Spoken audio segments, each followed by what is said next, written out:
All about the work done. थोड़ा सा एक बात यहां पर और बात कर रहे थे, वेक्टर फॉर्म। वर्क डन की अगर बात करें तो force is a vector quantity, displacement is a vector quantity, and we learned in the vector a dot b is equal to ab cos theta, where a and b are the magnitudes. So work done also can be written as f vector dot d vector. See that f is your magnitude, d इस फॉर्मूले से आप tally करिए, यही आएगा result. So work done is also the product of force, dot product of force and displacement. We can also write that work done is the dot product of force and displacement. अगर force vector पता है, displacement vector पता है, तो हम दोनों का dot product अगर निकाल दें, then we are able to determine what is the work done. Clear?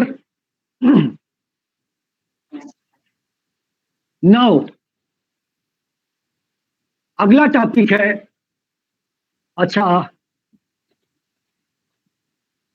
तो वर्क डन आवाज से आप ये कहना सीखिएगा एफ डी कॉस थीटा, ठीक है, डिपेंडिंग ऑन द सिचुएशन, बाकी सिचुएशन लगाइएगा। अगला टॉपिक है nature of work done.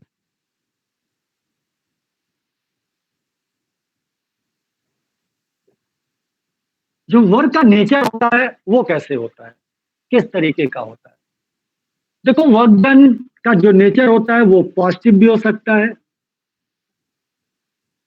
Work done negative भी हो सकता है, एंड तीसरा वर्क डन जीरो हो सकता है।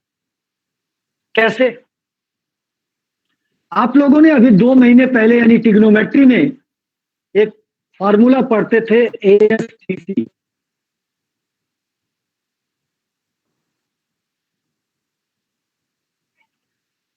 इसका मतलब यह होता है कि all the trigonometrical ratios are positive in the first quadrant, that is the 0 degree, and this is 90 degree, 180, 270 and again 360।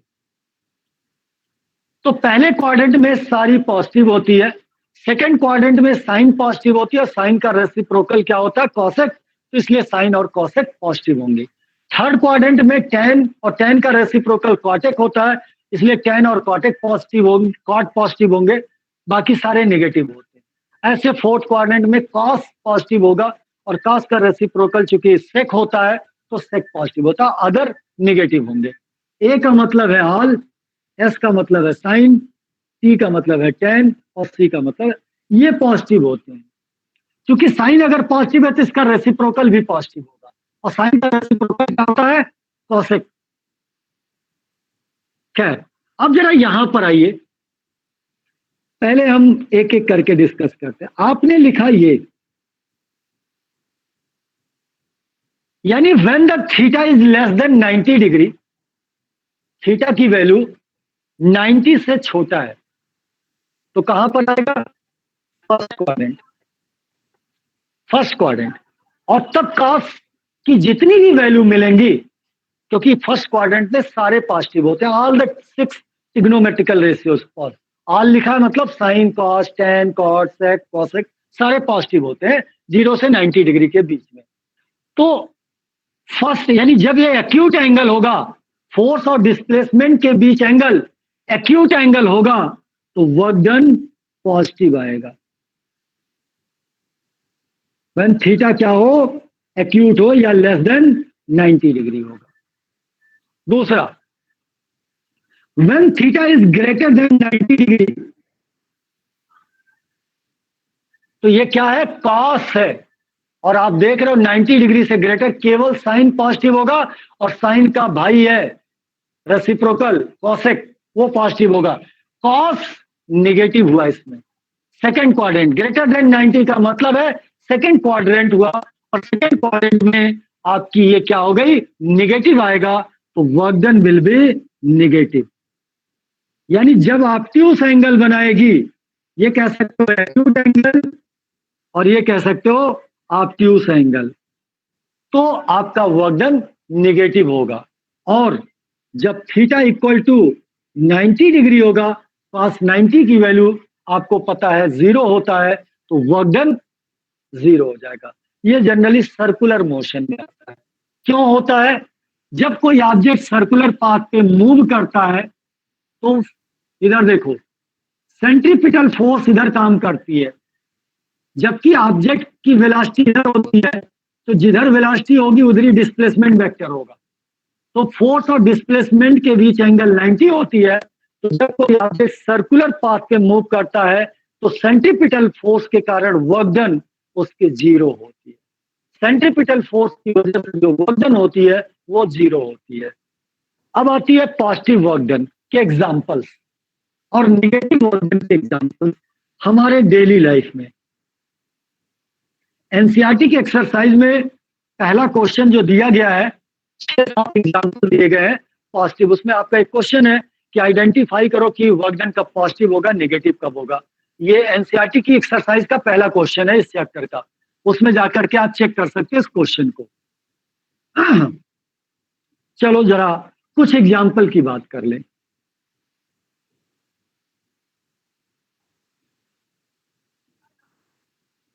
ये ऑब्जेक्ट है, इसके ऊपर मैंने एक फोर्स लगाया। अगर मैंने कहा कि मेरे द्वारा लगाए गए फोर्स के कारण वर्क डन क्या होगा, तो फोर्स अगर इधर लग रहा तो डिस्प्लेसमेंट भी इधर होगा, मेरा फोर्स जो मैंने लगाया।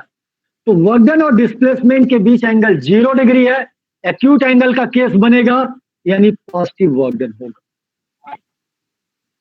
लेकिन मैंने कहा कि फोर्स ऑफ फ्रिक्शन के अगेंस्ट क्या वर्क है। अब देखो यहां वर्क दो तरीके से हो रहा है। अगर मैंने क्वेश्चन में पूछा है, देखो यहां पर दो फोर्सेस लग रही बॉडी पे, क्वेश्चन क्या होगा उसके अकॉर्डिंग। अगर मेरे फोर्स की बात कर रहा तो पॉजिटिव वर्क डन हुआ, लेकिन फोर्स ऑफ फ्रिक्शन की बात कर रहा तो फोर्स ऑफ फ्रिक्शन तो इधर लग रहा, डिस्प्लेसमेंट इधर लग रहा, दोनों के बीच एंगल हो गया 180 डिग्री। और जब 180 डिग्री होता है तो 180 पे वैल्यू इसकी निगेटिव होती है, यानी work done force of friction के कारण वर्क डन क्या होगा, निगेटिव होगा बेटा। फोर्स ऑफ फ्रिक्शन के अगेंस्ट जो वर्क डन हो रहा वो निगेटिव हो रहा, लेकिन मैंने जो फोर्स लगाया उसके कारण पॉजिटिव हो रहा। अब जरा दूसरा केस लेते हैं।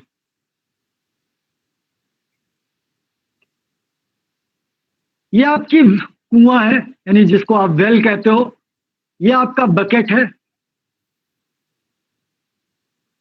थोड़ा और किनारे होना चाहिए। सपोज कर लो आप इसको सीधा पुल कर रहे हो, फोर्स लगा रहे हो। कई बार हम कुएं से पानी जब निकालते हैं तो रस्सी सीधा ऐसे खींच रहे होते हैं ऊपर, ठीक। तो ये मैंने फोर्स लगाया। अगर मेरे फोर्स की बात करें तो वर्क डन पॉजिटिव हो रही है। क्यों? ये बकेट का जो डिस्प्लेसमेंट होगा ऊपर होगा बेटा, बकेट ऊपर मूव करेगी, तो फोर्स और डिस्प्लेसमेंट एक ही डायरेक्शन में एक्यूट बना, यानी पॉजिटिव वर्क डन। लेकिन यहां पर एक और फोर्स काम कर रहा है बेटा, ग्रेविटेशनल फोर्स, mg। अगर मैं ग्रेविटेशनल फोर्स के अगेंस्ट बात करूं तो ये तो नीचे काम कर रही है और बकेट जा रही है ऊपर, तो दोनों के बीच angle 180 degree, and that is negative work done. तो ये ध्यान रखना होगा कि किस फोर्स के बारे में बात कर रहा। आप क्वेश्चन देख के पढ़ लो कि आपके अप्लाइड फोर्स की बात कर रहा या ग्रेविटेशनल फोर्स की बात कर रहा। एक और केस ले लेते हैं, इसी में पुली लगा देते हैं। ये आपका बकेट है और पुली की हेल्प से खींचा जा रहा।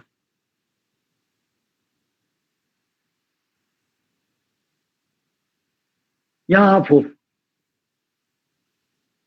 ये खींच रहे हो। अब ये कुआं है आपका बेल, ठीक है। जब आप इसको फोर्स लगाओगे तो इसका डिस्प्लेसमेंट ये होगा। तो अगर आप इसको ज्वाइन करो तो ये एंगल कितनी बन रही है, फोर्स और डिस्प्लेसमेंट के बीच।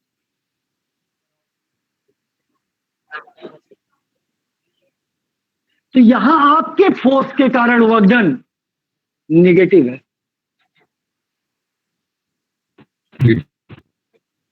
क्लियर हो गई?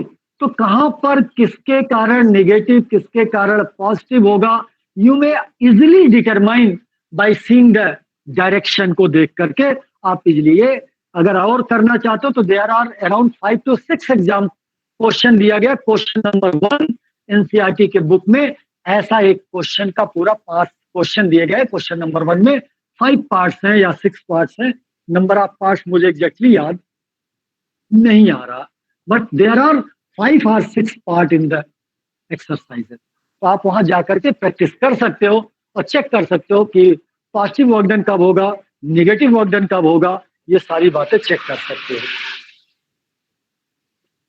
ठीक है, एनर्जी की बात, यूनिट की